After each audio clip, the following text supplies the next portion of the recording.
Hello दोस्तों, आज मैं आप लोगों को आयुर्वेद में नाड़ी विज्ञान के विषय में बताने जा रहा हूँ।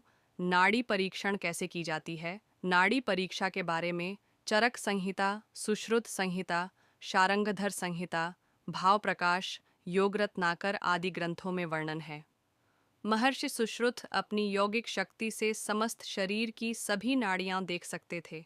एलोपैथी में तो पल्स सिर्फ दिल की धड़कन का पता लगाती है, पर ये इससे कहीं अधिक बताती है। आयुर्वेद में पारंगत वैद्य नाड़ी परीक्षा से रोगों का पता लगाते हैं। इससे ये पता चलता है कि कौन सा दोष शरीर में दूषित है।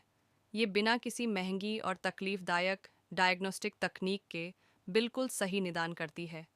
जैसे कि शरीर में कहाँ कितने साइज़ का ट्यूमर है, किडनी खराब है या ऐसा ही कोई भी जटिल से जटिल रोग का पता चल जाता है। दक्ष वैद्य हफ्ते भर पहले क्या खाया था ये भी बता देते हैं। भविष्य में क्या रोग होने की संभावना है ये भी पता चलता है। महिलाओं का बायां और पुरुषों का दायां हाथ देखा जाता है। कलाई के अंदर अंगूठे के नीचे जहां पल्स महसूस होती है 3 उंगलियां रखी जाती है। अंगूठे के पास की उंगली में वात, मध्य वाली उंगली में पित्त और अंगूठे से तीसरी उंगली में कफ महसूस किया जा सकता है। वात की पल्स अनियमित और मध्यम तेज चलती है।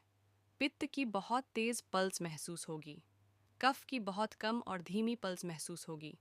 तीनों उंगलियां एक साथ रखने से हमें ये पता चलेगा कि कौन सा दोष अधिक है। प्रारंभिक अवस्था में ही उस दोष को कम कर देने से रोग होता ही नहीं।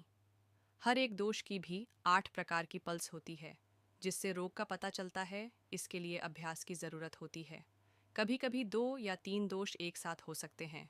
नाड़ी परीक्षा अधिकतर सुबह उठकर आधे 1 घंटे बाद करते हैं, जिससे हमें अपनी प्रकृति के बारे में पता चलता है। ये भूख प्यास, नींद, धूप में घूमने, रात्रि में टहलने से, मानसिक स्थिति से, भोजन से, दिन के अलग अलग समय और मौसम से बदलती है। चिकित्सक को थोड़ा आध्यात्मिक और योगी होने से मदद मिलती है। सही निदान करने वाले नाड़ी पकड़ते ही 3 सेकंड में दोष का पता लगा लेते हैं। वैसे 30 सेकंड तक देखना चाहिए। मृत्यु नाड़ी से कुशल वैद्य भावी मृत्यु के बारे में भी बता सकते हैं।